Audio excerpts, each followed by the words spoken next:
खूप दिवस झाले मी काही ब्लॉग वगैरे पोस्ट केलं नाहीस. म्हणजे टोटल 14 दिवस झाले मी एकही ब्लॉग पोस्ट केला नाही. आता याच्या मागे काही रिझन वगैरे असं काहीच नाहीये.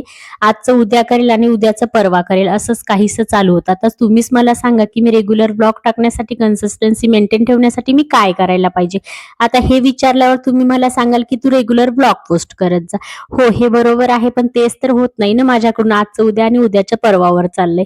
असो, हे तर चालूच राहणार आहे. चला, माझं रुटीन शेअर करते. मी कधीच काही ऑनलाईन ऑर्डर करत नाही. पण हे घरी नव्हते आणि मला ह्या गोष्टी लागणार होत्या. त्यासाठीच मी बिग बास्केटवरून ऑनलाईन ऑर्डर केलं आणि दूध न असं काहीसं खराब होऊन गेलं.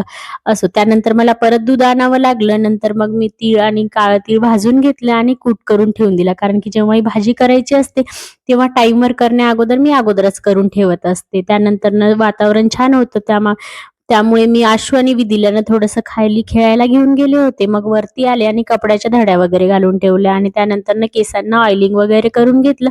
माझ्यासोबत विधीच्याही केसांना ऑइल वगैरे लावून घेतलं. सो असा काहीसा होता माझा दिवस. तर चला, भेटूया आपण उद्याच्या ब्लॉगमध्ये. तोपर्यंत